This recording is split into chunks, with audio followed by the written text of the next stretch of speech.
إلا بالله العلي العظيم. بسم الله الرحمن الرحيم.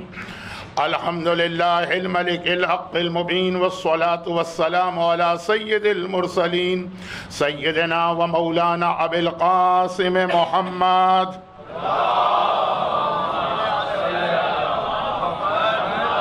وآله الطيبين الطاهرين المعصومين، سيما على الإمام المنتظر عجل اللهم له الفرج، ولعنة الله على أعدائهم أجمعين. أما بعد، فقد قال الله عز وجل في كتابه المبين وفرقانه المتين وقرآنه المجيد: بسم الله الرحمن الرحيم. إن الذين يحبون أن تشيع الفاحشة في الذين آمنوا لهم عذاب أليم في الدنيا والآخرة والله يعلم وأنتم لا تعلمون. وقال: إنا أعطيناك الكوثر فصل لربك وانحر إن شانئك هو الأبتر.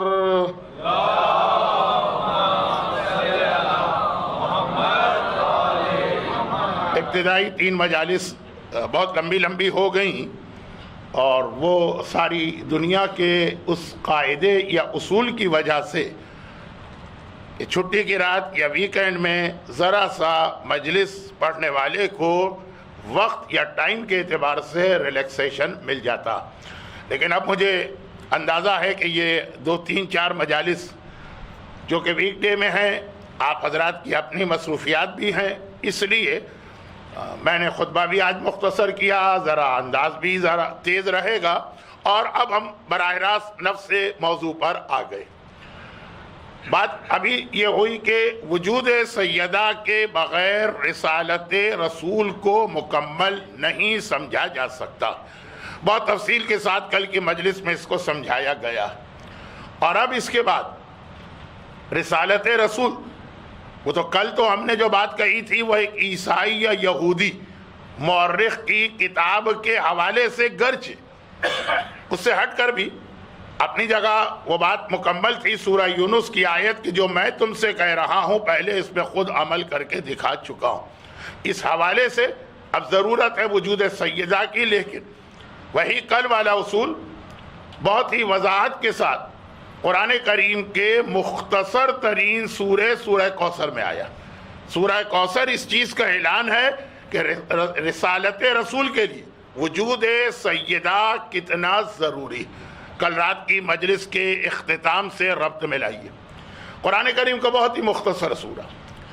اب یہ کلام خدا کی بھی خصوصیت ہے اور کلام معصوم کی بھی، کہ ایک ہی چیز کو جب کبھی تفصیل دی جاتی ہے اور پھیلایا جاتا ہے تو بہت زیادہ پھیل بھی جاتی ہے، اور جب کسی چیز کو وہی چیز اختصار یا مختصر کیا جائے تو بہت ہی مختصر بھی ہو جاتی ہے.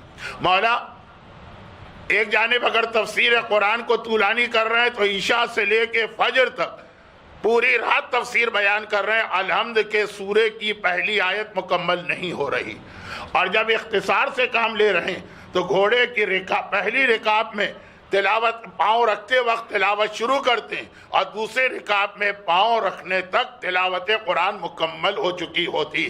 کفار مکہ کا رسالت پر ایک اعتراض یہ بھی تھا، یہ بھی ایک اعتراض تھا جو کم پڑھا جاتا ہے کیونکہ ان تفصیلات کا وقت نہیں ملتا، کہ ہماری سمجھ میں یہ نہیں آ رہا کہ اپنے آپ کو رسول کہہ رہا ہے. ایک طرف یہ کہتا کہ میں سیکنڈز میں، لمحے میں، چشمے زدن میں معراج کی رات پوری کائنات کی سیر کر کے آ گیا.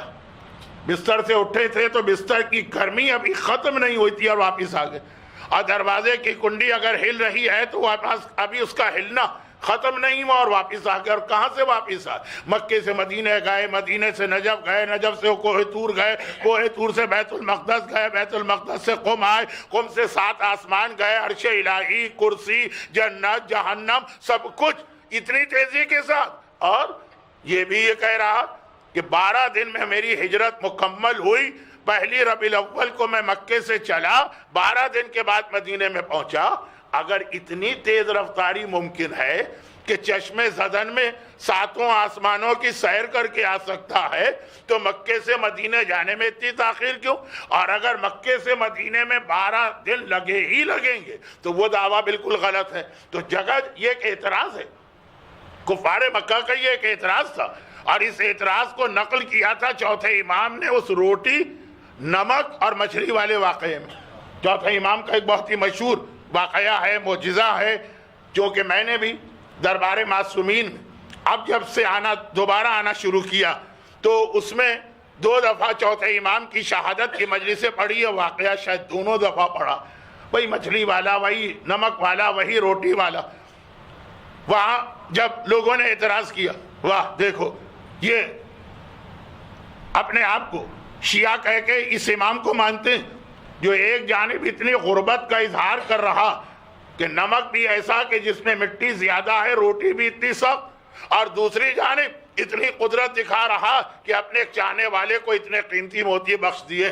تو یہ پورا ایک سلسلہ ہے اسلام میں کلام خدا اور کلام امام کے حوالے سے، افعال خدا اور افعال امام کے حوالے سے، کہ اگر کبھی تیز رفتاری دکھانا چاہیں تو اتنی تیز کہ معراج سے زیادہ اسپیڈی سفر اور کون سا ہوگا، اور اگر کبھی آرام سے ٹھہر کے تفصیل میں جانا چاہیں، یہی قرآن کا اعجاز ہے، یہی پیغمبر کے کلام کا اعجاز ہے، یہی معصوم کے کلام کا اعجاز ہے، یہی نظام قدرت ہے، خالی بات نہیں۔ اب افعال، بچے کو پیدا ہونے میں اگر 9 مہینے لگتے ہیں تو آنن فانن بھی معجزے کے ذریعے جو بچے ہمارے سامنے قرآنی آیتوں اور احادیث سے آئے تو خیر بات بہت پھیل رہی۔ اور اسی میں ایک بات پھر میں ضمناً اس لیے عرض کر دوں کہ پہلی مجلس کی روشنی میں دنیا بھر کے مومنین کرام اور ہر دور اور زمانے مصیبتوں اور پریشانیوں کا سامنا تو کرتے رہیں گے۔ بہت اختصار کے ساتھ پہلی مجلس میں میں نے اشارہ کیا، کیونکہ یہ ایک ایسی بات ہے جو میں نہیں بتا رہا ہوں، ہر آدمی پہلے سے ہی جانتا۔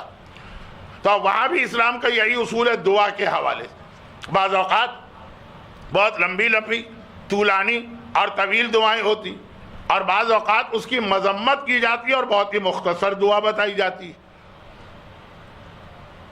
طولانی دعا، اس کے بھی نتائج، فوائد، مختصر دعا۔ اب چلے حج میں تو سمجھ میں آ گئے کہ آقا امام مظلوم کی دعا اتنی طولانی ہے کہ حج میں آدمی کے پاس کرنے کا کوئی اور کام ہوتا نہیں، بلکہ ہونا نہیں چاہیے۔ وہاں تو اپنے آپ کو فارغ کرے ہر کام سے، صرف اللہ کی جانب لو لگائے۔ لیکن اس کے علاوہ بھی صحیفہ کاملہ کی اکثر دعائیں خاصی طولانی۔ ہمارے آج کل کے جدید مفکرین میں سے ایک نے، یہ آخری زمانہ ہے نا، اس میں اچھوں کے ایمان بہک رہے، صرف اس لیے صحیفہ کاملہ کا انکار کیا کہ بھائی یہ کتاب میں نہیں مانتا کہ چوتھے امام کی ہے۔ زبانی انکار کرنا اور ہے، باقاعدہ اس کے اوپر تحقیقی مقالہ لکھنا۔ تو اس کے اندر مرکزی دلیل میرے اس جملے کو بنایا، کہا میں مانتا ہی نہیں ہے، جھوٹی ہے کتاب، جھوٹی۔ چلو اگر وہ اس طرح کہتے کہ اس کی سندیں ثابت نہیں ہے، کس نے سنا، کون راوی ہے، کیسے پتہ چلے، تو چلے پھر بھی کچھ سمجھ میں بات آتی۔ انہوں نے صرف اس لیے کہا کہ اس کی اتنی لمبی دعائیں ہیں کہ آدمی اگر یہ دعائیں پڑھنے لگے تو دنیا اور آخرت کسی اور کام کے قابل ہی نہیں رہے گا۔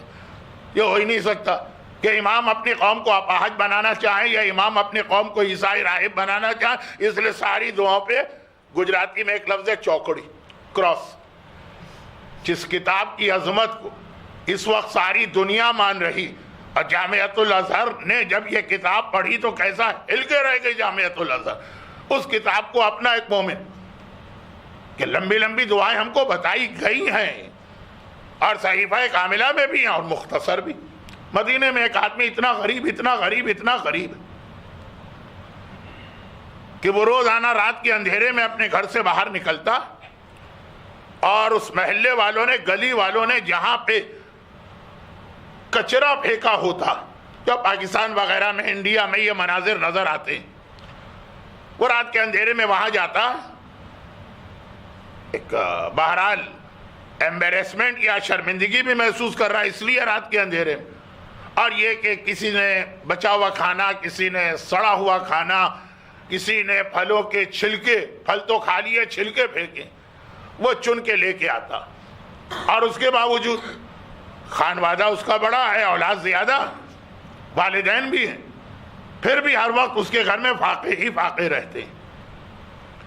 ایک واقعہ تو بہت پڑھا جاتا ہے کہ ایک صاحب حج پر جا رہے تھے، راستے میں ایک سیدانی کو دیکھا جو مری ہوئی مرغی کچرے سے اٹھا کے کھا رہی، اور اس کو مسئلہ شرعی یاد دلایا تو اس نے کہا کہ اس وقت میری وہ کیفیت ہے کہ حرام حلال ہو گیا.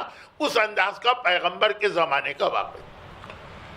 لیکن یہ مصیبت و پریشانی اپنی جگہ، امید اس نے نہیں چھوڑی، بار بار رسول کے پاس جا کے کہتا.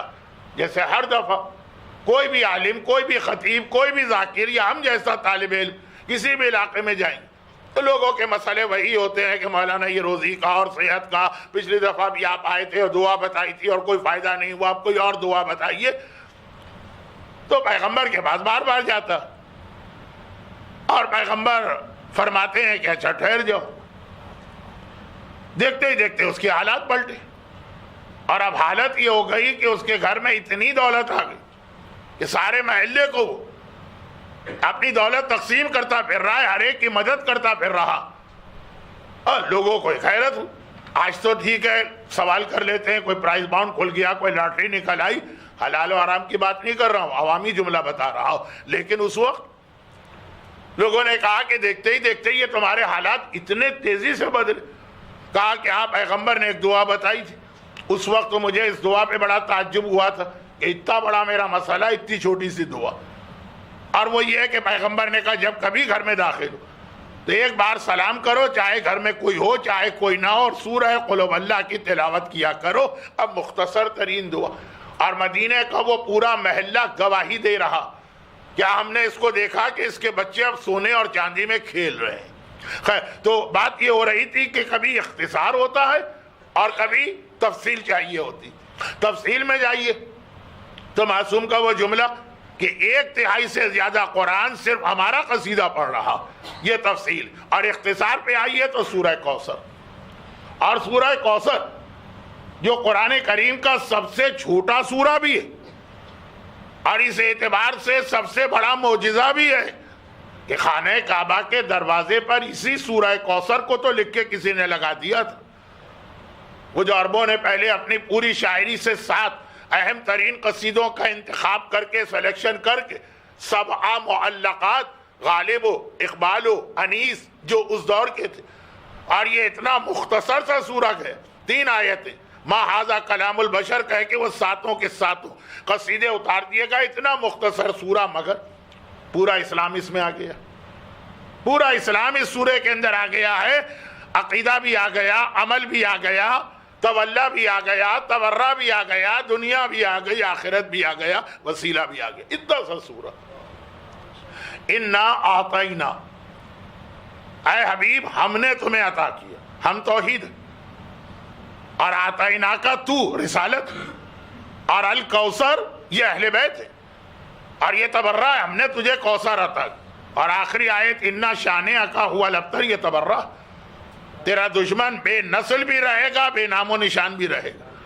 اور ان دو کے بیچ میں اسلام کا پورا فروع دین کا نظام آ گیا. فصلی لربک، اپنے رب کے لیے نماز پڑھ، ونہر، اور اپنے رب کے لیے قربانی دے.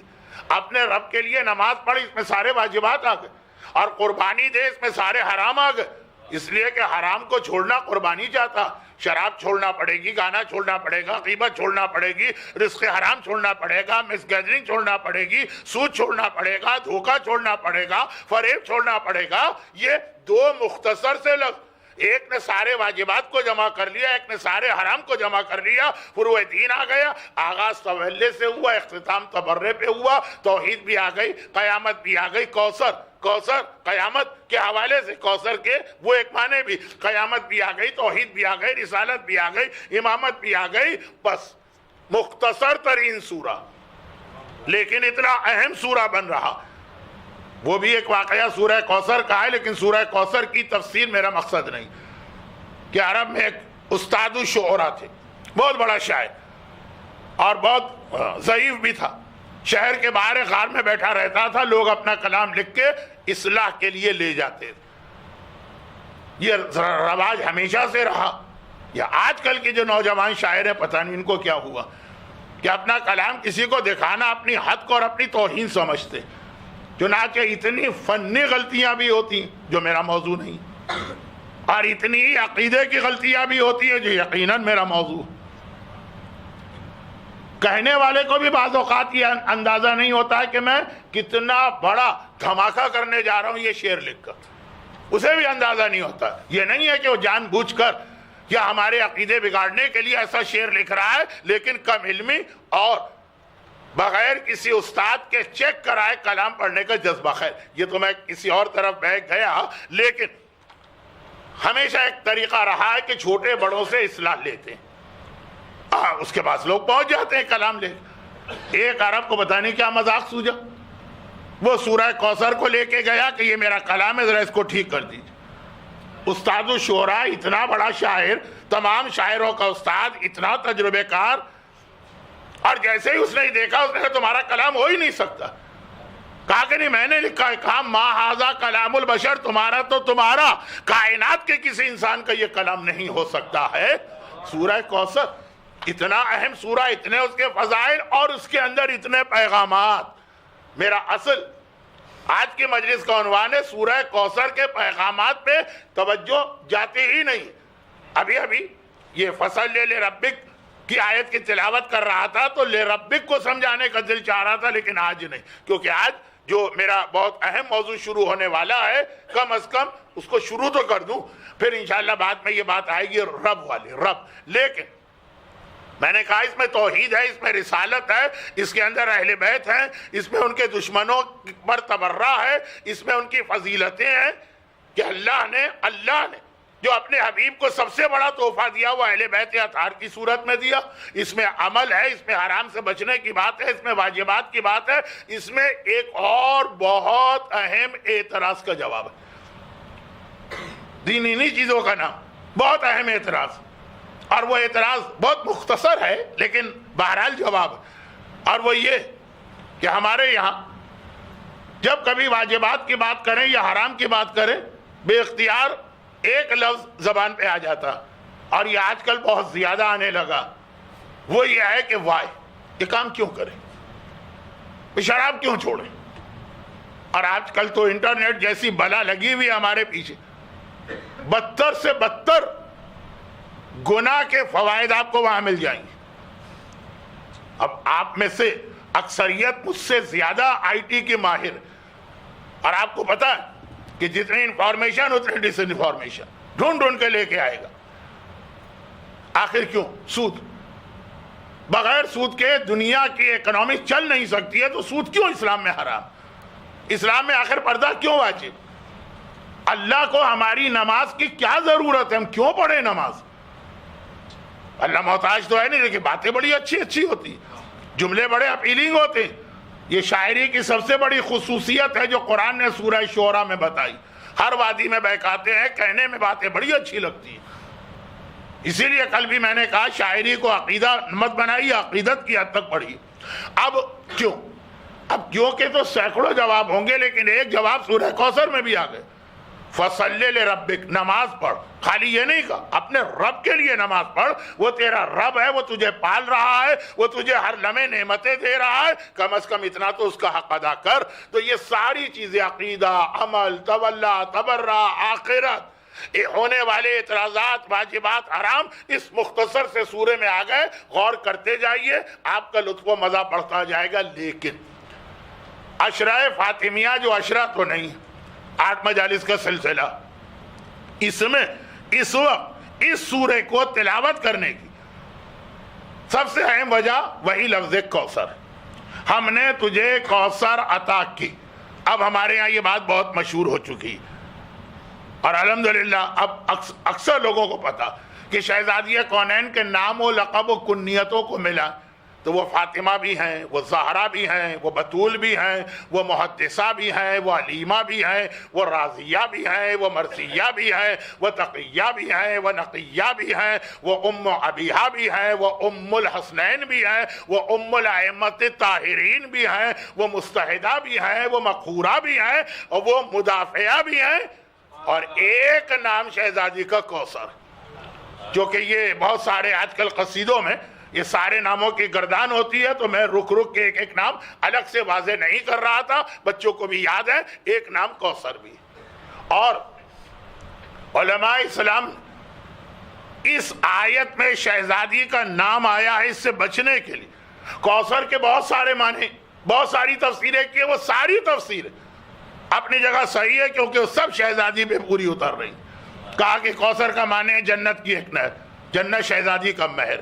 کہا کوثر کے معنی خیر کثیر، کائنات کا کوئی خیر آدمی کو نہیں مل سکتا بدون فاطمہ۔ مزید اس جملے کی وضاحت آخری مجلس میں ہوگی۔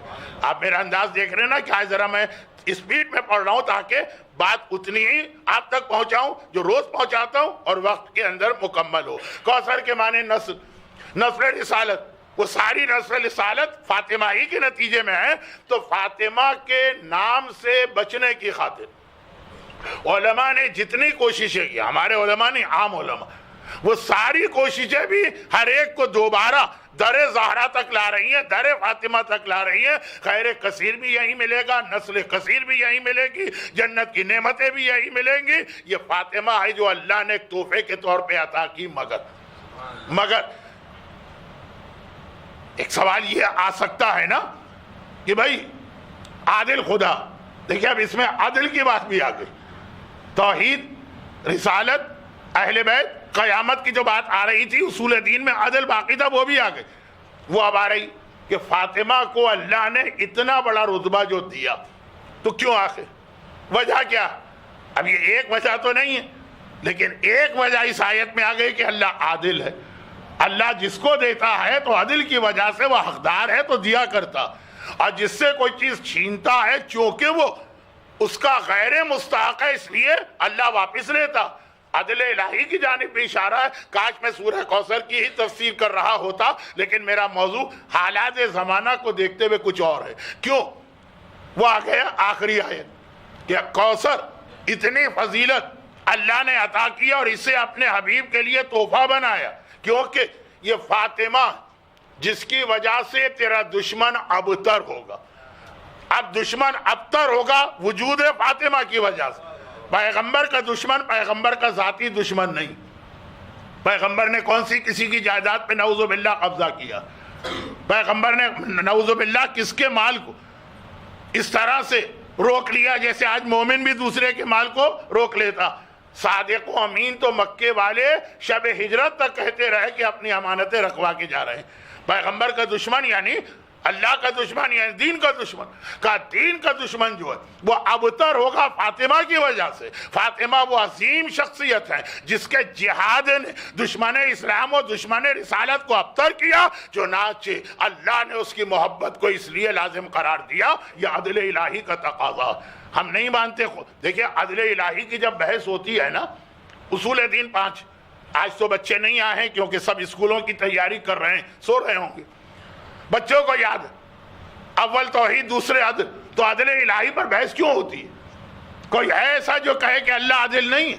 ہیں ایسے، اور اکثریت ہے جن کا ایک بہت مشہور جملہ، اور وہ یہ ہے کہ اللہ اللہ اللہ اللہ، وہ چاہے تو یزید کو جنت میں اعلیٰ ترین رتبہ دے دے، اور چاہے تو نعوذ باللہ من ذالک حسین کو جہنم میں جلا دے۔ ہم کہتے ہیں اللہ عادل ہے، وہ یہ کر ہی نہیں سکتا۔ کہا کیوں نہیں کر سکتا؟ وہ عادل ہے، قادر مطلق ہے، کوئی اس کو چیلنج کرنے والا نہیں، کوئی اس سے سوال کرنے والا نہیں، اس کی مرضی۔ فرعون کو چاہے تو اعلیٰ ترین رتبہ جنت کا دے دے اور موسیٰ کو جہنم کے آخری طبقے میں پہنچا دے۔ ہم کہتے ہیں نہیں، یہ ناممکن ہے۔ عدل دے گا تو استحقاق کو دیکھ کے دے گا، اور اگر محروم کرے گا تو اس لیے کہ یہ حقدار نہیں ہے۔ یہی دلیل اس آیت میں آ رہی ہے کہ ہم نے کوثر عطا کی اتنی بڑی نعمت، کیونکہ یہ کوثر تیرے اور تیرا کوئی دشمن نہیں ہے، میرے دشمن، اس کو ابتر کرنے والے۔ اب ابتر کے دو معنی، انگریزی میں تو ترجمہ آسان ہے، کٹ آف، لیکن اب یہ ابتر کے زیادہ مشہور دو معنی. پہلے معنی یہ کہ بے اولاد رہے گا، تیرا دشمن بے اولاد رہے گا فاطمہ کی وجہ سے، یعنی فاطمہ صاحب اولاد ہوں گی.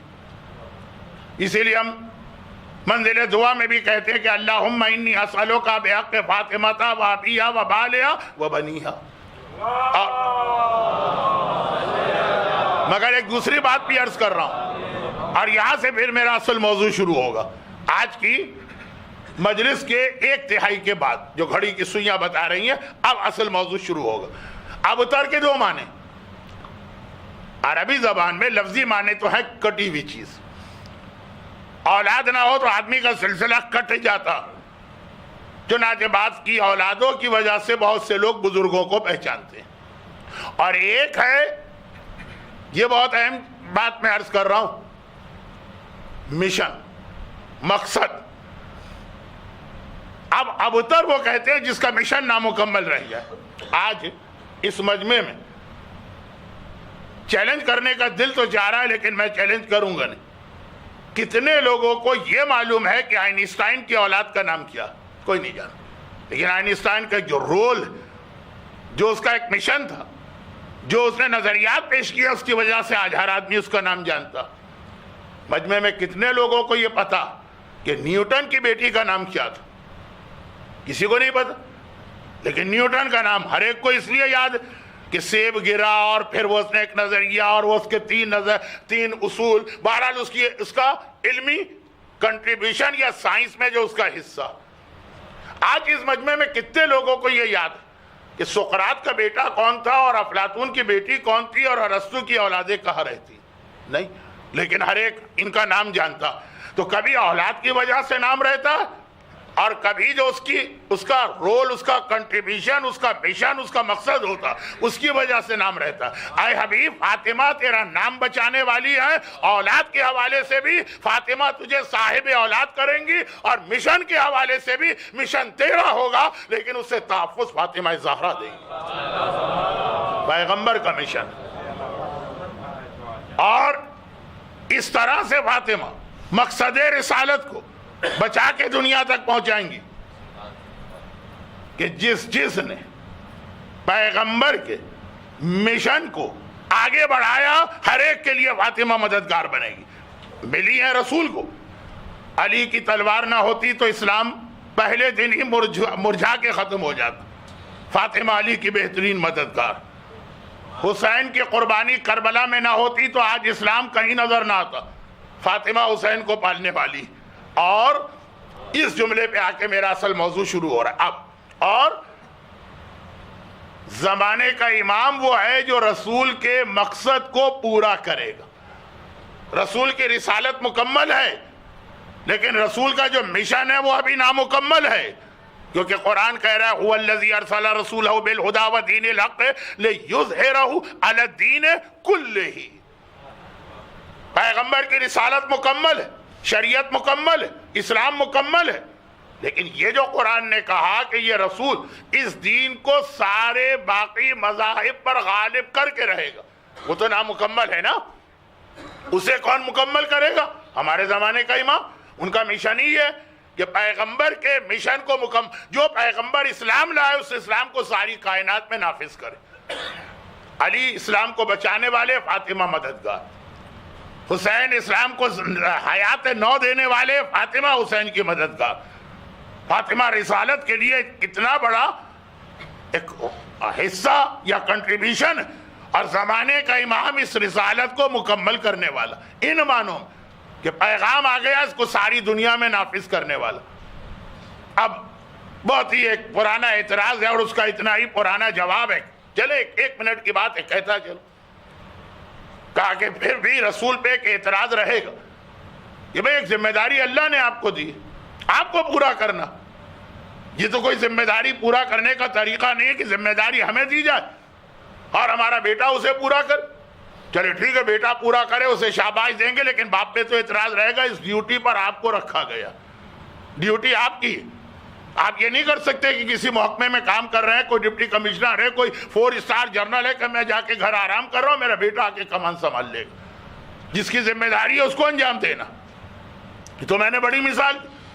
ایک پائلٹ اور ایک سرجن وہ یہ نہیں کہہ سکتا میں جا رہا ہوں میرا بیٹا, جس کی ذمہ داری رسول کی, زمانے کے امام نے پورا کی تو چلے, زمانے کے امام کو شاباش, لیکن جس نے پوری نہیں کی اس کو کیا کہیں گے؟ تو وہاں بھی جواب, یہ اعتراض بہت پرانا, اور اس کا جواب بھی اتنا ہی پرانا کہ بھائی یہ کون کہہ رہا کہ رسول کی ذمہ داری ہے اور کوئی اور اس کو پورا کر رہا؟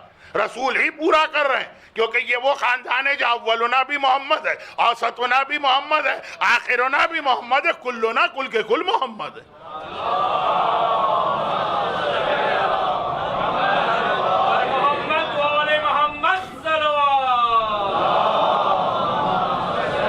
خالی نام کی حد تک نہیں, ذات کی حد تک بھی ایک ہی نور کے اجزاء ہے نا, تو محمد کا مشن محمد ہی پورا کرے گا. لیکن وہاں بھی ہمیں سب سے زیادہ امام زمانہ کی مددگار فاطمہ ہی نظر آ رہی.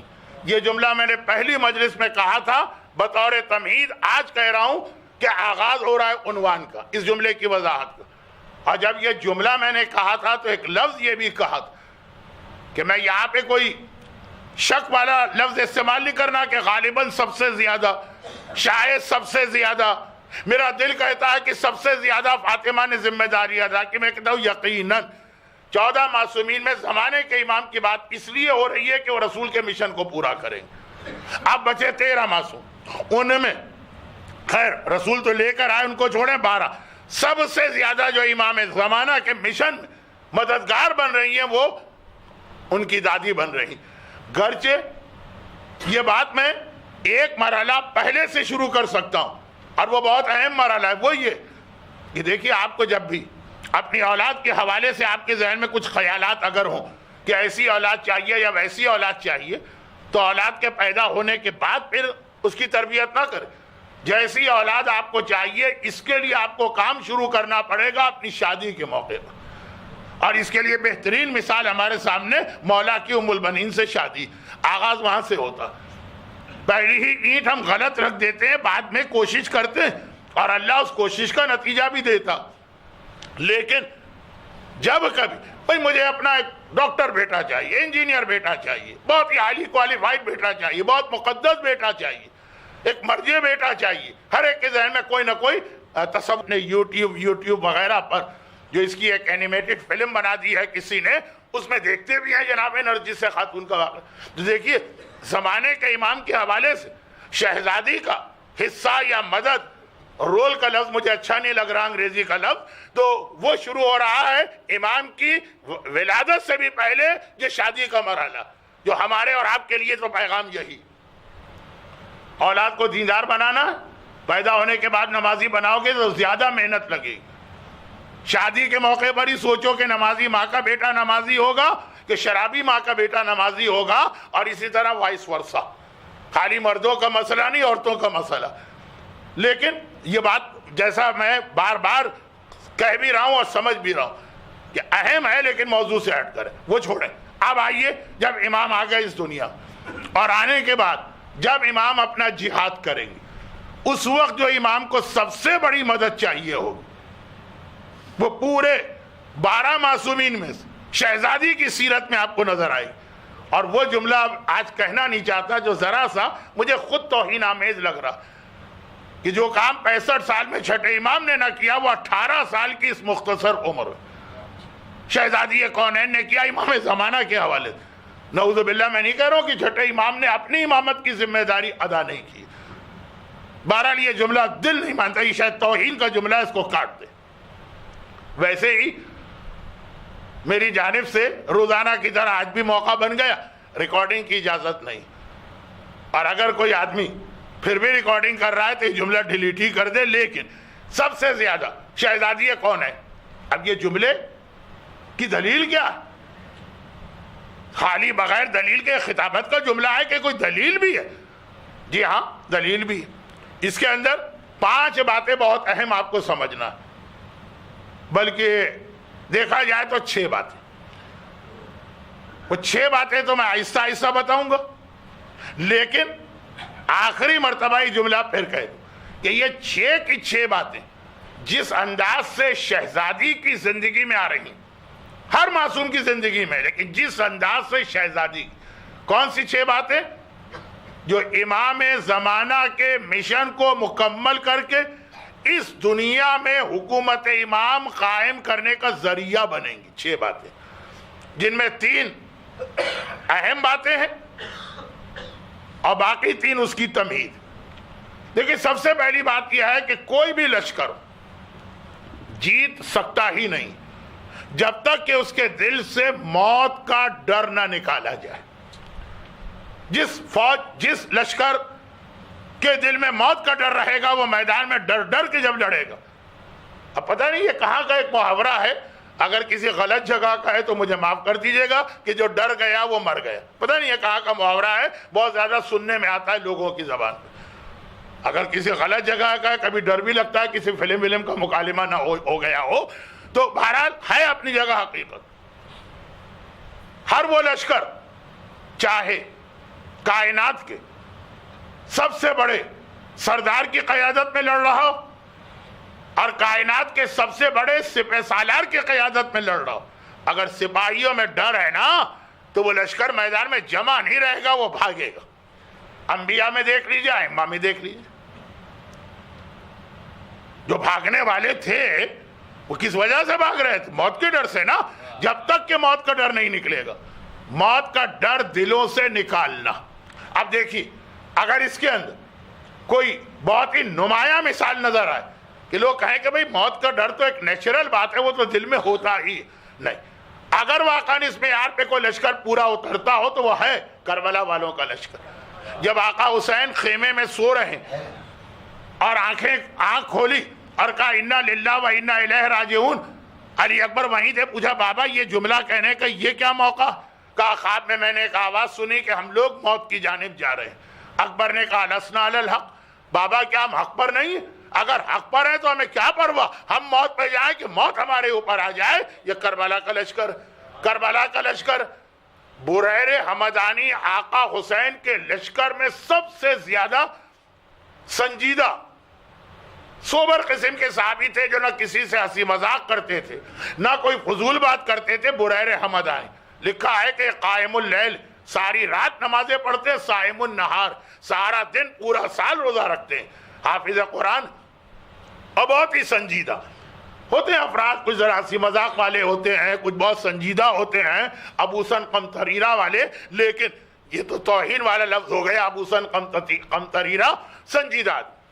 عاشور کے دن اتنا ہنس رہے ہیں اور اتنا مذاق کر رہے ہیں کہ آقا حسین کے لشکر میں جو 2-4 کوفے والے بھی تھے، حیران ہو کر کہا کہ بریر آج تمہیں ہو کیا گیا؟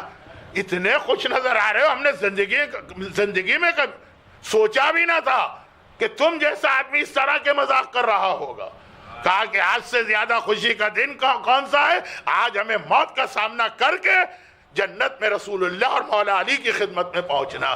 یہ کربلا کا لشکر، اور کربلا کے حوالے سے سب سے زیادہ مشہور جملہ جو ہے وہ یہ ہے کہ 13 برس کے قاسم سے پوچھا جاتا ہے یا بنیا کیف عندک الموت، جواب دیتا ہے احلی من العسل، چچا شہد سے زیادہ میٹھی اور خوشگوار موت لگتی ہے، تو بچہ ہو، جوان ہو، بوڑھا ہو۔ یہ کربلا کے لشکر کی خصوصیت یہی خصوصیت جب تک کہ امام زمانہ کے لشکر میں نہیں آئے گی وہ کامیابی اختیار کر ہی نہیں سکتا، وہ جہاد کر ہی نہیں سکتا۔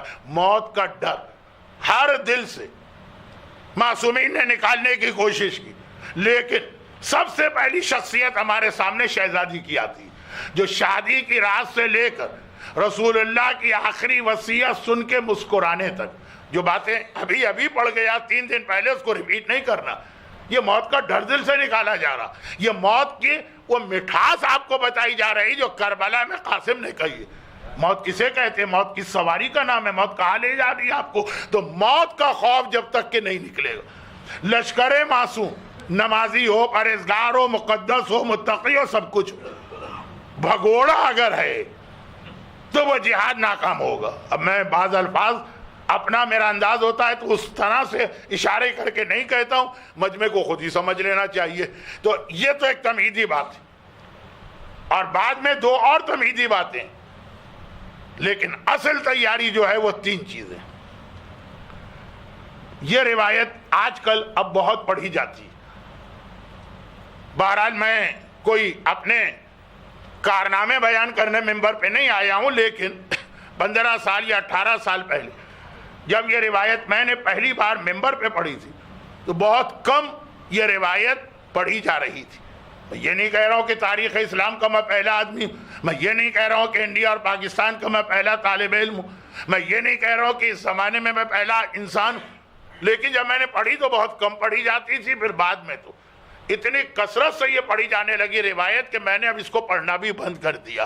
مگر چونکہ روایت اہم ہے تو اس کا خلاصہ وہ کیا ہے کہ جب امام ظاہر ہوں گے تو ظاہر ہوتے ہی جو 313 پہلی آواز پہ آ جائیں گے، 313، اور اس کے بعد پھر 10,000 آئیں گے. امام کی پہلی فوج 313 نہیں ہے، پہلی فوج 10,000. اور پھر وہ جہاد شروع کرنا، آگے بڑھنا. یہ سب مکے میں جمع ہوں گے تو اب مکے میں تو نہیں رہنا ہے نا، زندگی بھر آگے بڑھنا. مدینے بھی جانا ہے، کوفہ بھی جانا ہے، سیریا بھی جانا ہے، کربلا بھی جانا. مکہ چھوڑنے سے پہلے امام زمانہ اپنے تمام سپاہیوں سے 25 باتوں کی بیعت لے گی. وہ والی باتیں نہیں کہ جو ایک مسلمان کو مسلمان بناتے وقت کہی جاتی توحید کو مانو، رسالت کو مانو، کلمہ پڑھو. وہ تو سب جو لشکر آیا یہ ساری چیزیں تو ہے ہی اس کے پاس. اب جو مشن پورا کرنا ہے امام کو، جہاد، ساری دنیا میں اسلام کا نفاذ اور دشمنان خدا سے لے کے دشمنان رسول سے لے کر دشمنان اہل بیت سے لے کے دشمنان کربلا تک سے انتقام، اس کے لیے جو جہاد شروع کر رہے ہیں تو روک دیں گے. کہہ رہے پہلے 25 باتوں کا مجھ سے وعدہ کرو، بیعت کرو. بیعت تو کہتے ہی سے کہ ہاتھ پھیلایا، دوسرے نے آ کے ہاتھ پہ ہاتھ رکھا. جب تک کوئی یہ بیعت نہیں کرے گا وہ میری فوج میں شامل نہیں ہوگا.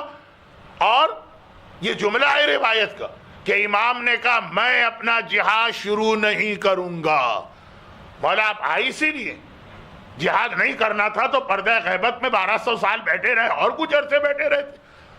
آپ تو آئے جہاد کے لیے، لیکن میں نہیں کروں گا جب تک کہ یہ 25 باتوں پہ عمل نہ ہو. اب یہ 25 باتیں آپ کو یاد آ گئی. آج کل اتنی پڑھی جا رہی ہیں، اتنی پڑھی جا رہی ہیں، کتابوں میں چھاپی جا رہی ہے، انٹرنیٹ کی ہر ویب سائٹ پر ہے، سوشل میڈیا میں ایک دوسرے سے ایکسچینج ہو رہی. تو وہ تو آپ جا کے دیکھ لیجئے گا. وہ جو 25 باتیں ہیں بظاہر بہت بے ترتیب قسم کی ہیں، لیکن جو میرے اشرے ہیں اس میں میں نے ان کو ترتیب دیا. جیسے آج سورہ کوثر کو ایک ترتیب دیا، اور ان کا خلاصہ یہ ہے کہ 3 چیزیں امام کو چاہیے. 25 میں سے 12 باتوں کا تعلق ایک چیز سے ہے، 8 باتوں کا تعلق ایک چیز سے ہے، 5 بات. پورا خلاصہ ہے 3 چیزیں. امام زمانہ کا پہلا بیعت نامہ جس کے بغیر امام جہاد شروع کرنے کو تیار نہیں اور واضح اعلان کر رہے ہیں کہ میں شروع نہیں کروں گا اپنا جہاد. اور اس بیعت نامے کے اختتام پہ یہ جملہ ہے زمانے کے امام کا، اور اس بیعت نامے کے آغاز پہ ایک جملہ ہے مولا کا، پہلے امام کا جملہ، آخری امام کا جملہ، کہ بھئی یہ بیعت نامہ ہمارے پاس آیا کہاں سے. ابھی بہت پرانی بات میں آپ کو سنا رہا ہوں، پرانی ان باتوں میں کہ آپ نے بہت سن لی، مگر تمہید کے 2 جملے ضروری. یہ بیعت نامہ آیا کہاں سے؟ پہلی بات تو یہ ہے کہ آپ کو کہاں سے مل جائے اتھینٹک کتاب. ہمارے آج کے مراجع میں ایک بہت اہم نام ہے، گرچہ بہت ضعیف ہو گئے، بہرحال خدا ان کو طول عمر عطا کرے. آیت اللہ العظمیٰ آغائے لطف اللہ صافی گل پائیگانی، بہت ضعیف، 100 سال سے زیادہ کی ان کی عمر ہے. اور وہ جو مرحوم آغائے گل پائیگانی جن کی آپ نے تقلید بھی کی ہے کچھ عرصے، ان کے داماد بھی ہیں، اور ان کے وصیت نامے میں یہ 2 جملے کہ نمبر 1 میری نماز جنازہ یہ پڑھائیں گے، اور نمبر 2 یہ کہ میرے پاس جتنے بھی حقوق شرعیہ جمع ہیں، خمس ہے، زکوٰۃ ہے، مرجے کے پاس ہے، جب میں مر جاؤں گا تو وہ سارے امور ان کے حوالے. یہ خود مرجے، بہت عظیم شخصیت. اور آج کل ان کا ایک تعارف اور ہو رہا، میں ان چیزوں کی جانب نہیں جانا چاہتا ہوں، بہت اپنے آپ کو روک رہا ہوں، لیکن شخصیت سمجھ میں آئے تو کتاب سمجھ میں آئے گی، کتاب سمجھ میں آئے گی تو روایت. وہ یہ ہے کہ یہ بہت عظیم ہمارے مرجع شاگرد رہے ہیں، بہت ہی کلوز اسٹوڈنٹ آیت اللہ العظمی آغا بروجردی کی. ابھی بھی اس مجمع میں ایسے چہرے مجھے نظر آ رہے ہیں جو آغا بروجردی کی تقلید کر چکے ہیں، ورنہ نام تو بہرحال آدھے سے زیادہ مجمع نے سنا. خیر، آغا بروجردی کے تو سینکڑوں کیا ہزاروں شاگرد تھے. یہ جملہ میں نے کیوں کہا؟ نہیں، یہ ان دو شاگردوں میں سے ایک جو آج بھی زندہ ہیں، بلکہ ایک ان کے دوسرے بھائی کا انتقال ہو گیا ابھی حال ہی میں، تو اب واحد یہ دو بھائی دونوں شاگرد تھے. آغا گل پائیگانی نے اپنے بیٹوں کو اجتہاد کی تعلیم کے لیے آغا بروجردی کے پاس بھیجا کہ اس وقت وہ مرجع، اور یہ عینی گواہ اور پورے اس واقعے کے اندر مسلسل ان کا رول ہے جب آغا بروجردی اور آئنسٹائن میں معراج کے واقعے پر خط و کتابت ہوئی، جس کے نتیجے میں آئنسٹائن نے شیعت کو قبول کیا. بہت آج کل یہ چیز بھی بہت پڑھی جا رہی. میرا تو مسئلہ یہی ہے کہ اگر مجھے پتہ چل جائے کہ فلاں چیز بہت پڑھی جا رہی ہے تو میں آپ کو اس کی جانب تفسیر میں جانے کی زحمت ہی نہیں دیتا ہوں. یہ جو سنی ہوئی چیزیں وہ کیا، لیکن انٹرنیٹ پہ بھی آپ کو یہ مل جائے گا. یوٹیوب کے اندر تو باقاعدہ 40 منٹ کا پورا کلپ ہے ثبوتوں کے ساتھ. وہ جو آئنسٹائن کا خاص وصیت نامہ تھا، وہ جو کار کمپنی کے مالک چھوڑے تفصیل، تو وہ جو پوری خط و کتابت ہوئی جس میں معراج کے واقعے کو سن کر پڑھ کر دیکھ کر آئنسٹائن نے شیعت کو قبول کیا تھا، وہ آغا لطف اللہ صافی گل پائیگانی آغا بروجردی کے رائٹ ہینڈ بن کے اس میں حصہ لے رہے. تو یہ تعارف تھا اس عظیم مرجع کا. اور انہوں نے کتاب امام زمانہ کے حالات پر لکھی منتخب العصر، جس کا اردو ترجمہ جمال منتظر کے نام سے اردو میں بھی، اس میں یہ پوری روایت اس میں بھی ہے. خیر، اب اتنی بات ہو گئی کہ مرجع علی قدر کی کتاب کی روایت ہے تو باقی اس سے زیادہ بحث کی ضرورت نہیں. پورا بیعت نامہ یہ تو ہو گیا کتاب کا حوالہ. بیعت نامہ ہم کو دیا کس نے؟ مسجد کوفہ میں مولا نے ممبر سے یہ بیعت نامہ پڑھ کے سنایا. لیکن اس سے پہلے ایک جملہ کہا. پہلا جملہ پہلے امام کا، آخری جملہ آخری امام. پہلا جملہ ہے ظہور سے پہلے کا، دوسرا جملہ ہے ظہور کے بعد کا. مولا نے کہا کہ ہمارے ہر شیعہ کو چاہیے کہ اسے کاغذ پر لکھ کر اپنے گھر میں لٹکا لے تاکہ صبح و شام اس کو دیکھتا رہے. تو اصل مسئلہ گھر میں کاغذ پہ لکھنے کا نہیں، صبح و شام چیز ذہن میں رہے. مولا نے اس تاکید کے ساتھ یہ بیعت نامہ مسجد کوفہ کے مجمع میں پیش کیا. اب مسجد کوفہ تو ایک عام جگہ، سب آئیں، لیکن خاص نصیحت اپنے شیعہ کے لیے کہ یہ 25 باتیں یاد رہیں. اور آخری جملہ زمانے کے امام کا ہے، جب تک کہ تم ان 25 باتوں پر میری بیعت نہیں کرو گے میں تو اپنا جہاد شروع نہیں کروں گا. اور اگر میں تھوڑا سا یہ تفصیل بتا دوں جو نہیں بتاؤں گا کہ جب امام آئیں گے تو عام حالات نہیں ہوں گے. ٹھیک ہے، آج نہ صحیح 10 دن کے بعد جہاد کرو، 50 دن بعد کرو. اتنے خطرناک حالات ہوں گے کہ ایک ایک منٹ قیمتی ہے. روضہ رسول توڑا جا چکا ہے، خانہ کعبہ پہ اٹیک ہو رہا ہے، سفیانی جو کچھ کر رہا ہے، اس وقت امام آئیں گے. لیکن میں اپنا جہاد نہیں کروں گا جب تک کہ بیعت نہ کر. اب وہ 25 باتیں میں نے اتنا وقت بھی زیادہ لے لیا کیونکہ اتنی مشہور یہ روایت آج کل بن گئی. لیکن یہ صرف ایک سمجھ لیجیے کہ آج کی مجبوری تھی. اصل پیغام اس کے بعد ہے جو انشاءاللہ آپ کے لیے شاید نیا ہوگا، کم پڑھا جاتا ہے.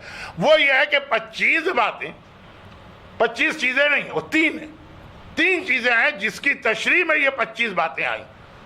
اور ان میں پہلی چیز ہے کہ میرے لشکر کو مجھ سے بیعت کرنا ہے حیا، شرم. دیکھیے بہت عجیب سی بات ہو گئی کہ پہلے میں روایت کو اتنا اوپر لے گئے اور آپ کے ذہن میں آیا پتہ نہیں کتنی بڑی بات امام زمانہ نے کہی ہوگی، اور اب جو آپ نے سنا حیا تو یہ آپ کو بہت چھوٹی بات لگ رہی ہوگی. نعوذ باللہ.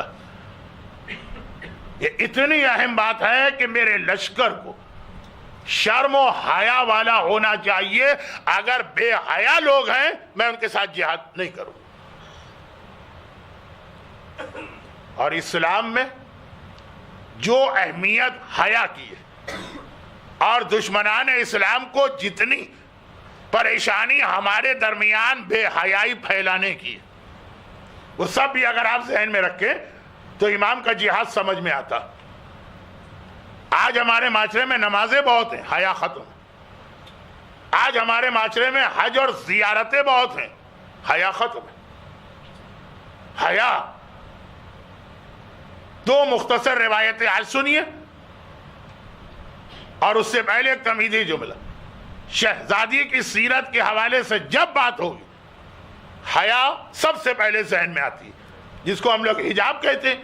حجاب حیا کی ایک قسم ہے، اصل چیز حیا ہے، حجاب تو بعد میں آتا۔ شہزادی کی زندگی سنیں گے آپ، نہیں بھی سنیں گے، شہزادی کا نام سنیں گے، شہزادی کا حجاب ذہن میں آئے گا نا، وہ کیا؟ وہ یہی حیا۔ اچھا آپ مجھے بتائیے، اور کسی معصوم کا نام سن کر حیا کا وہ تصور ذہن میں نہیں آتا؟ آتا ہے، چوتھے امام بھی روتے رہے الشام، لیکن یہ شہزادی کا نام سن کے ذہن میں حیا آتی ہے۔ کیوں؟ شہزادی کی ساری زندگی پروموشن آف حیا، معاشرے کو حیادار بناؤ۔ دو بہت مختصر روایتیں آج کی حد تک۔ پہلی روایت، ہمارے یہاں بچہ ایک بات جانتا ہے، پتہ نہیں یہ بچے جانتے ہیں کہ نہیں جانتے ہیں، لیکن دربار معصومین کے مدرسے میں ہر جمعے کو آنے والے جانتے تو ہوں گے، اور وہ یہ ہے کہ حدیث کی سب سے مشہور کتاب کافی ہے، اصول کافی کہتے ہیں، بلکہ سب سے معتبر ترین کتاب بھی اسے کہا جاتا۔ اصول کافی، اصول کافی کھولیے، حدیث نمبر 2، بالکل آسان حوالہ۔ جیسے آپ قرآن کھولیں تو الحم کا سورہ نمبر 1 الف لام میم، ذرا بھی قرآن کو جانتا ہے الف لام میم ذالک الکتاب اس کو معلوم۔ اصول کافی جیسے ہی آپ کھولیں گے، 8 جلدوں میں ہے، ہمارے ہر مرجع کے سرانے رہتی ہے، اس کے بغیر کوئی مرجع فتویٰ دے ہی نہیں سکتا۔ وہ آپ کھولیے گا، اس کے اندر پہلی حدیث، اس کے بعد جائیے دوسری حدیث پر۔ حدیث نمبر 2، کتنا آسان حوالہ، میں کہتا حدیث نمبر 6269، تو یاد رکھنا، پھر چیک کرنا، پھر اوراق کو پلٹنا، پھر انٹرنیٹ پہ سرچ۔ حدیث نمبر 2، جب حضرت آدم اس دنیا میں آئے تو اللہ نے جبرائیل کو بھیجا۔ اچھا یہ حدیثیں بھی بہت پڑھی جاتی ہیں، لیکن 1 منٹ کی حدیثیں ہیں تو اتنی تکرار تو برداشت ہو جاتی ہے۔ حضرت آدم آئے، دنیا میں آئے، ابھی بیٹھے سیٹل ہوئے، ترک اولا معاف ہو گیا، حوا مل گئیں، اب بیٹھ کے زندگی نارمل گزارنا، کہ جبرائیل آئے اور کہا کہ خدا نے 3 چیزیں آپ کے پاس بھجوائی ہیں کہ اگر اس دنیا میں صحیح رہنا تو ان میں سے کوئی ایک چیز تمہیں لینا ہوگی۔ ایک تحفہ ہے اللہ کی طرف سے، باقی چیزیں میں چھوڑ دیتا ہوں، یہ تمہارے سامنے ایک چیز کوئی لینا، ایک عقل، دین، حیا۔ سب سے پہلی چیز جو اس دنیا میں آئی، عقل، دین۔ ساری زندگی ہماری دین ہے، دین نہیں تو کچھ نہیں، اور حیا، یہ 3 میں سے ایک لینا۔ اب جیسے 3 دن پہلے ایک واقعہ آ گیا کہ شیطان نے مومن سے کہا 3 میں سے ایک چیز لینا، اس نے اپنے حساب سے فیصلہ کیا، بلنڈر کر گیا، دھوکہ کھا گیا، جو میں نے کہا کہ آخری 1 آدھ مجلس اس عنوان پر ہوگی۔ اب یہاں تو بالکل شروع، کتاب کی بھی پہلی حدیث ہے، دوسری، اور یہ دنیا کی تاریخ بھی یہاں سے سٹارٹ ہو رہی، آدم ہی سے تو چل۔ آدم نے دیکھا، چلے ہم اور آپ ہوتے تو دین، سب سے اہم چیز دین ہوتی ہے، آدم نے کہا نہیں مجھے عقل چاہیے، اور یہ حدیث اسی لیے اصول کافی کے شروع میں آئی ہے کہ اصول کافی شروع ہوتی ہے عقل کی حدیثوں سے، پہلے عقل، پھر علم، پھر توحید۔ یہ حدیث نمبر 2 ہے۔ تو حدیث نمبر 1 کیا؟ کوئی ضرورت نہیں ہے، لیکن اس لیے بتا رہا ہوں کہ تھوڑی اس کی ضرورت بعد میں پڑے گی۔ عقل کہتے کسے؟ جی وہ مائکروسافٹ والا کتنا عقل مند تھا، کیا چیز بنا گیا ہے اور کتنا پیسہ اس کے نتیجے میں کما گیا۔ فلاں کتنا عقل مند تھا، تیمور کے آدھی دنیا پہ حکومت کر گیا۔ فلاں کتنا عقل مند تھا کہ جوڑیا بازار میں سڑک پہ بیٹھ کے رومال بیچ کے اس نے بزنس شروع کیا، اور آج اتنے اس کے کارخانے، اور آج کل کی زبان میں آف شور کمپنیاں۔ یہ ہے نا ہمارے آپ کی عقل۔ پہلی حدیث عقل کیا؟ لما خلق اللہ عز وجل العقل، اللہ نے جب عقل کو پیدا کیا اس سے کہا آگے آپ آگے آ گئے، پھر کہا پیچھے جا پیچھے چلی گئی۔ امام نے کہا یہ ہے عقل۔ راوی حیران ہو گیا کہ کیا اس میں کیا عقل کیا؟ کہا کہ عقل اسے کہتے ہیں جو اللہ کا ہے اس پہ عمل کرنا، جہاں وہ آگے بلائے آگے آ جانا، جہاں وہ پیچھے بھیجے وہاں پیچھے چلے جانا۔ ہمارے عقل کہتے ہیں اپنے خیالات کو دخل دینا۔ ہماری سمجھ میں تو یہ مکس گیدرنگ کا حرام ہونا نہیں آ رہا، ہماری سمجھ میں تو یہ انٹرنیٹ کا گناہ ہونا نہیں آ رہا، ہمارا دل تو کہتا ہے کہ داڑھی اسلام میں اتنی اہم بھی نہیں ہونا چاہیے۔ عقل اسے نہیں کہتے، عقل کہتے ہیں اللہ نے کہا آگے آؤ بغیر کسی سوچ و بچار اور ہیزیٹیشن کے۔ یہ پہلی حدیث، یہ آج کا موضوع نہیں، دوسری حدیث۔ آدم نے دیکھا دین بھی نہیں، کہا مجھے عقل چاہیے۔ جبرائیل نے کہا ٹھیک ہے رکھ لو عقل کو، آؤ دونوں میرے ساتھ چلو، باقی جو بچے دین اور حیا۔ انہوں نے کہا ہم تو نہیں جائیں گے۔ ارے جبرائیل کے سامنے وہ جو ہے وہ اڑ گئے، ہم تو نہیں جائیں گے۔ کیوں نہیں جاؤ گے؟ ایک چیز آدم کو دی گئی ہے، باقی چلو۔ کہا نہیں، تم سے جو بھی کہا، ہم سے اللہ نے کہا کہ جہاں جہاں عقل ہوگی وہاں وہاں ہمیں رہنا ہے، جہاں جہاں عقل نہیں ہے ہمیں وہاں سے رخصت ہو جانا ہے۔ تو کیا پتا چلا؟ یہ پتا چلا کہ دین اور حیا دونوں ایک ساتھ ہیں۔ جہاں پہ حیا ہوگی وہیں پہ دین ہوگا، وہیں پہ عقل ہوگی۔ جہاں پہ حیا نظر نہ آئے ادھر سے پہچانیے نا، سمجھ لیجئے کہ اس سے زیادہ بے وقوف آدمی کوئی نہیں ہے، اس سے زیادہ بے دین آدمی کوئی نہیں۔ آج کی دنیا میں آپ کو معلوم ہے کہ حجاب جو حیا کی ایک قسم ہے، حجاب جاہلوں کا عمل سمجھا جاتا ہے، غریبوں کا عمل سمجھا جاتا ہے۔ کراچی میں ایک لفظ استعمال ہوتا ہے، ہمارے علاقے رضویہ سوسائٹی میں جھگی والوں کا لفظ استعمال ہوتا ہے، جو عورت حجاب کرتی۔ اور اب تو بہت ہی بےہودہ پیشہ اختیار کرنے والی عورتیں، ان کے لیے کہا جاتا ہے کہ وہی برقع پہنا کرتی ہیں۔ اور پہلی حدیث کے بعد دوسری حدیث کہ جہاں پہ حیا ہے وہیں پہ دین ہے، وہیں پہ عقل ہے۔ حجاب عقل کی نشانی ہے، حجاب بے عقلی کی نشانی نہیں۔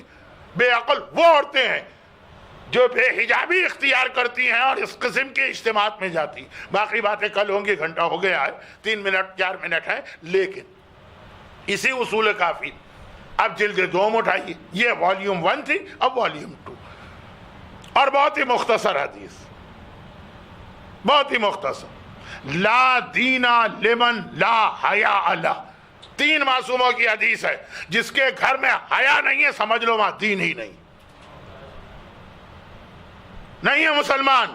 یہ جو روایت میں ہے کہ آخری زمانے میں صبح کا مومن ہوگا، شام کا کافر ہوگا، شام کا کافر اگلی صبح کا مومن ہوگا، یہ جو روایت میں ہے کہ لوگ اپنے آپ کو مومن سمجھ رہے ہوں گے، مومن نہیں ہوں گے، تو ایسا کون شیعہ ہے جو کہے میں اللہ کو نہیں مانتا، میں رسول کو نہیں مانتا، میں امام کو نہیں مانتا، میں قیامت کو نہیں مانتا، میں قرآن کو نہیں مانتا؟ پھر کیوں امام نے کہا کہ یہ مومن نہیں ہے؟ اس لیے کہ اگر ان کے گھر میں بے حیائی، اگر ان کے گھر میں بے حجابی، اگر ان کے گھر میں شادی کے موقع پہ مکس گیدرنگ، اگر ان کے گھر میں بچے کی برتھ ڈے میں ناچ گانے کی محفل ہے، تو یہ بے حیائی ہے۔ اور جہاں بے حیائی ہے، اصول کافی میں 3 الگ الگ معصومین کی حدیث جلد 2 میں آپ کو مل جائے گی۔ چیپٹر کا نام ہے کتاب الحیا، حیا اس کا نام ہی، اس میں کئی حدیثیں ہیں، لیکن جو میں کہہ رہا ہوں اتنی اسٹرانگ حدیث نہیں ہے وہاں پہ دین۔ اور ہم تو اس کے بھی قائل ہیں کہ دین است حسین، دین تو حسین کا نام ہے، اور ادھر کہہ دیا گیا اگر حیا نہیں ہے تمہارے گھر میں دین ہی نہیں ہے، یعنی تم حسینی نہیں ہو، چاہے زبان سے کتنا ہی اپنے آپ کو حسینی کہتے ہو۔ باقی مزید اس پہ کچھ بہت اہم باتیں بیان کرنا، اور یہ یاد دلاتے ہوئے کہ امام زمانہ کی پہلی شرط یہ ہے کہ اگر تمہارے گھر میں حیا ہے تو میری فوج میں آؤ، ورنہ میری فوج میں ضرورت نہیں۔ اچھا اب ایک چھوٹا سا جملہ کہہ دوں، بہت چھوٹا سا، یہ چھوٹے جملے کہہ کہ میں کتنا آپ کو دھوکہ دے چکا ہوں، بہت چھوٹا سا، کہ حیا میں آج میں نے زیادہ حجاب کی بات کی، لیکن یاد رکھیے کہ جن کے پاس واٹس اپ ہے نا یہ بھی بے حیا لوگ ہیں، سب نہیں، میجورٹی۔ حجاب ہی نہیں ہے حیا، واٹس اپ بھی ہے بے حیائی۔ کل بات ہوگی، یہ باتیں انشاءاللہ کل ہوگی۔ میں نے کہا کہ ذرا سا حیا کا اصلی دائرہ آپ کو دکھایا جائے کہ بہت بڑا، وہ حسینی بھی نہیں ہے، کیونکہ حسینی چاہے کربلا کا سب سے چھوٹا بچہ ہو یا کربلا کا سب سے بڑا، ہر ایک کو اور کوئی فکر نہیں تھی، صرف یہ فکر تھی کہ عورتوں کے حجاب اور پردے سلامت رہیں گے کہ نہیں۔ حسینی کسے کہتے ہیں؟ جو حسین کو مانے، اور حسین وہ ہے جس نے اپنی ماں فاطمہ کی ایسے حجاب کو دیکھا بھی ہے اور ہم تک پہنچایا بھی ہے۔ تو میں نے کہا دیکھا بھی ہے اور پہنچایا بھی ہے، اس سے میری مراد شہزادی کی ساری زندگی بھی ہو سکتی، اور میدان مباہلہ کا وہ عمل بھی ہو سکتا ہے جس میں حسین اپنی ماں کا ہاتھ تھامے ہوئے مباہلے میں جا رہے تھے۔ دیکھیے اکثر میں کہتا ہوں مباہلے میں جو حسین گئے فاطمہ کے ساتھ، تو یہ بھی دیکھا کہ دین کو ضرورت ہے تو عورت کو گھر سے نکلنا، لیکن جب تک ضرورت نہ ہو اپنے حجاب کو قربان نہیں کرنا۔ دین کو اگر ضرورت ہے حجاب کی تو زینب کی چادر قربان ہوگی، دین کو اگر حجاب کی ضرورت نہیں ہے اس وقت لیکن گھر سے نکلنے کی ضرورت، تو فاطمہ اس طرح نکلے گی کہ آگے رسول ہے، پیچھے علی ہے، درمیان میں فاطمہ۔ خالی فاطمہ کا حجاب نہیں، علماء کہتے ہیں کہ غور کرو اس ترتیب پر، فاطمہ کے پیروں کا بھی حجاب کیا جا رہا، پہلے پیغمبر کا پیر زمین پہ آتا ہے، اس کے اوپر فاطمہ کا پیر آتا ہے، اس پر علی کا پیر آتا ہے، یعنی فاطمہ کے پیر کا نشان زمین کی مخلوقات سے چھپایا جا رہا پیغمبر کے پیر کے ذریعے، فاطمہ کے پیر کا نشان آسمان کی مخلوقات سے چھپایا جا رہا علی کے پیر کے ذریعے سے، اور برابر میں حسین کا پیر۔ لیکن یہ بھی ساتھ میں پیغام کہ ہاں جب دین کو ضرورت پڑے تو گھر سے بھی نکلنا ہے، اور اگر زینب کی طرح سے وقت آئے تو چادر بھی قربان کرنا۔ البتہ فاطمہ اپنے حسین کو ساتھ لے کے گئی، کیونکہ فاطمہ دین است حسین، فاطمہ بغیر حسین کے کہیں نہیں رہ سکتی۔ انشاءاللہ شہادت کی رات کو وہ مقتل تو پڑھوں گا ہی، کہ دنیا سے بھی اگر چلی جائے اور یا حسین سن لے تو واپس آ جاتی،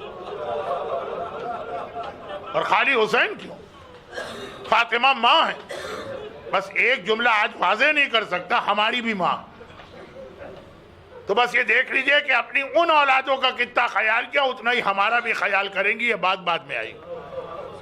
ان اولادوں کا تو اتنا خیال کہ ابھی میں نے کہا دنیا سے چلی گئی پھر واپس آ جاتی۔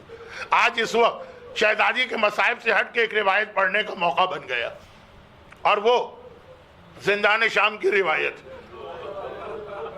اہل بیت اطہار کی قید کا جو نگران تھا، کوتوال دروغہ، وہ یزید نے کوئی عام آدمی نہیں رکھا تھا، ڈھونڈ کے دنیا کا سنگ دل ترین، ظالم ترین، پتھر دل آدمی رکھا تھا۔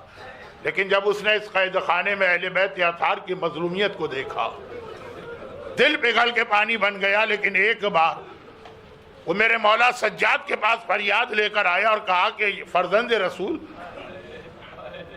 پہلے آپ لوگوں سے زیادہ میرا کوئی دشمن نہیں تھا، لیکن اب میں آپ سے محبت کرتا ہوں، لیکن بس یہ ایک میری شکایت ہے یا فریاد ہے کہ مولا ایسا تو نہ کرے نا کہ آپ کی وجہ سے میں مارا جاؤں، میرے بچے مارے جائیں، میرا سارا گھرانہ مارا جائے۔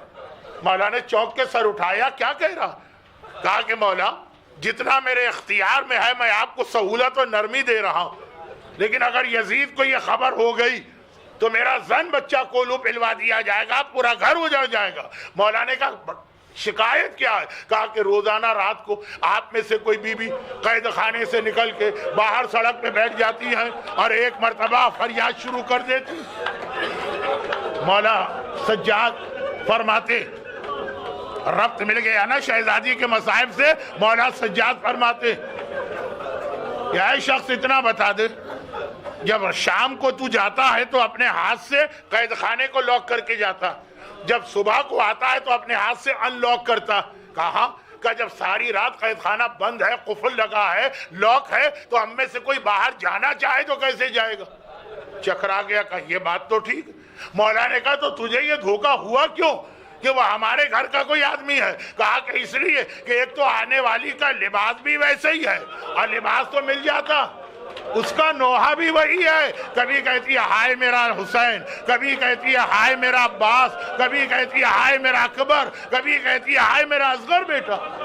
سارا دن میں یہی فریاد آپ کے ہاں سنتا ہوں۔ مولا نے کہا اچھا اب اگر وہ بی بی نظر آئیں تو مجھے بلا لینا۔ واپس قید خانے کے اندر آئے، زینب گھبرا گئی، بیٹا میرا بھیا تجھے میرے حوالے کر گیا، یزید کا آدمی اتنی دیر کیا بات کرتا رہا؟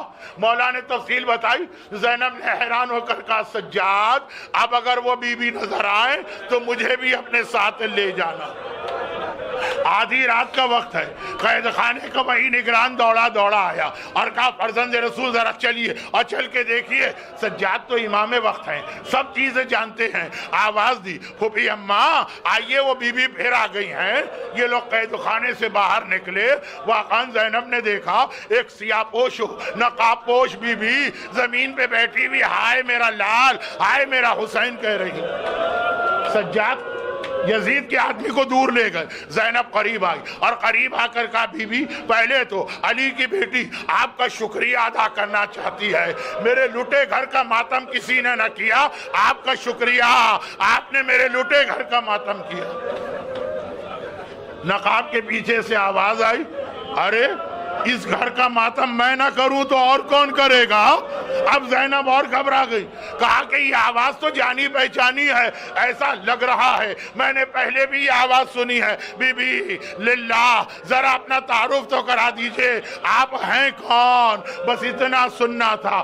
دائیں بائیں دور تک کوئی نامحرم نہیں ہے۔ بی بی نے چہرے سے نقاب کو ذرا سا ہٹایا، زینب نے دیکھا میرے سامنے میری ماں فاطمہ زہرا زمین پہ بیٹھی ہیں اور کہہ رہی ہیں زینب بیٹی گھبرانا نہیں، کتنا ہی بڑا امتحان کا مرحلہ ہو، تیری ماں مدینے سے کربلا، کربلا سے شام تیرے ساتھ ساتھ۔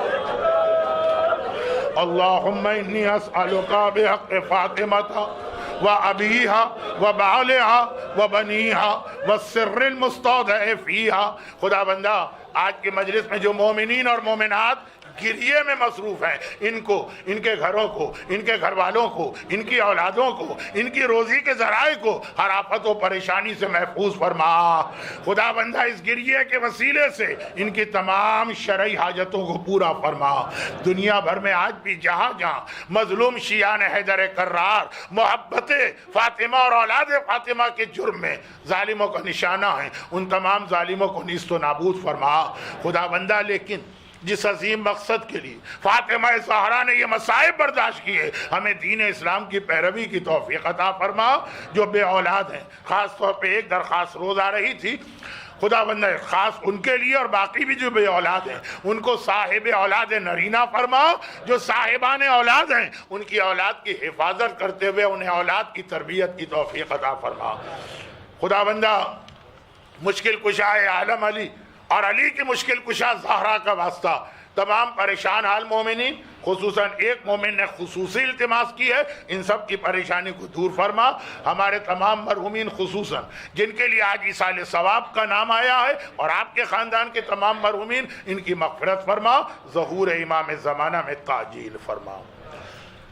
سورہ فاتحہ کی التماس آئی ہے مرحوم مولانا سید ہاشم رضا جعفری، مرحوم مولانا ابن حسن نجفی، شہید ڈاکٹر سبت جعفر زیدی، مرحوم عباس چاچا، مرحومہ نورین زینب، مرحومہ صفیہ خاتون، مرحوم مولانا سید حسن جعفر نقوی ابن سید رضی جعفر نقوی، مرحومہ گلشن بانو۔ آج کی مجلس میں جو مومنین و مومنات ہیں ان کے گھرانے کے تمام مرحومین، کل مرحومین فاتحہ۔ بسم اللہ الرحمن الرحیم، الحمدللہ رب العالمین الرحمن الرحیم مالک یوم الدین، ایاک نعبد و ایاک نستعین، اہدنا الصراط المستقیم صراط الذین انعمت علیہم غیر المغضوب علیہم ولا الضالین۔ ماتم۔